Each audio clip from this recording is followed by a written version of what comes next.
உத்தவன் கிட்ட கிருஷ்ணன் சொன்னானா, போர் முடிய போகுதுடா, போர் முடிஞ்சிருச்சுடா, உலகமே முடிய போகுது, நானும் போறேன், எல்லாருக்கும் எல்லாம் பண்ணிட்டேன், உனக்கு இதுவரைக்கும் எதுவும் செய்யல, உனக்கு ஏதாவது செய்யணும்னா சொல்லு, செஞ்சிட்டு போறேன் நானா. அப்போ உத்தவன் சொன்னானா, இறைவா, உன் காலுக்கு அருகில் உட்கார்ந்து உன் மேனியை தொடக்கூடிய ஒரு பாக்கியம் எனக்கு மட்டும்தானே கிடைச்சது, எனக்கு அது தவிர்த்து வேறு எதுவும் வேண்டாம். நல்லா யோசிச்சு சொல்லி, எதுவும் வேண்டாமா? எதுவும் வேண்டாம் என்றான் உத்தவன். எதுவுமே வேண்டாமா? எதுவும் வேண்டாம். சரி சரி, நீ போய் ஓய்வெடு என்றவுடன் உத்தவன் கேட்டான், ஒரே ஒரு குவெஸ்டின், அதுக்கு பதில் சொல்லி. என்ன? இந்த மகாபாரத போற நீ நடத்தாம இருந்திருக்கலாம்ல? கிருஷ்ணன் பதில், இல்லை, அது முடிந்திருக்காது, என்னால் முடிந்திருக்காது. சரி, இந்த சூதாவது நிறுத்தி இருக்கலாம்ல? அவன் சொன்ன கேள்வி நியாயமானதுங்க. இந்த சூதையாவது நீ நிறுத்தி இருக்கலாம்ல?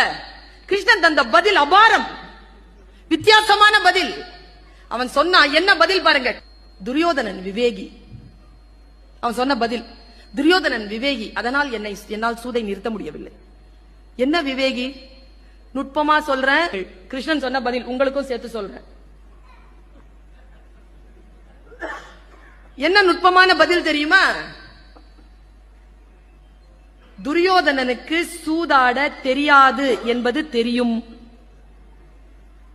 நம்ம எல்லாருக்கும் எது தெரியாதுன்னு தெரியாது. எனக்கு எல்லாம் தெரியும் அப்படிம்போம், அவங்களுக்கும் ஒன்னும் தெரியாது. தனக்கு சூதாட தெரியாது என்பதை துரியோதனன் அறிந்திருந்தான். அதனால் தன்னுடைய மாமனான சகுனியை வைத்து விளையாடினான். ஆனால் தர்மனுக்கு தனக்கு சூதாட தெரியாது என்று தெரியாது. இருந்தாலும் அவன் ஆடினான். ஒரே ஒரு கேள்வி பதில்தான் உத்தவா உனக்கு. ஒருவேளை தர்மன் துரியோதனன் எப்படி தன் மாமன் சகுனி ஆடுவான் என்று சொன்னானோ, அப்படி தர்மன் என் கிருஷ்ணன் சகுனிக்கு எதிராக விளையாடுவான் என்று அறிவித்திருந்தால் இந்த போர் நடந்திருக்க வாய்ப்பே கிடையாது. என்னை அவன் சூதாட விடவில்லை. நம்பர் 1.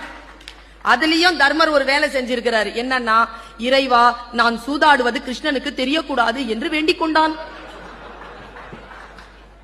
பிரச்சனையா? உடனே உத்தவன் கேட்டான், எங்க பாருங்க ஞானம் வருது. உத்தவன் கேட்டான், ஏன் இறைவா, அவர்கள் அழைக்கவில்லை என்றாலும் நீ போக மாட்டாயா? கிருஷ்ணன் தந்த பதில், அப்படியெல்லாம் இல்லப்பா, நான் வாசல்ல தான் நின்னுட்டு இருந்தேன், கூப்பிட்டு இருந்தா ஓடி வந்திருப்பேன், அவன் கூப்பிடல.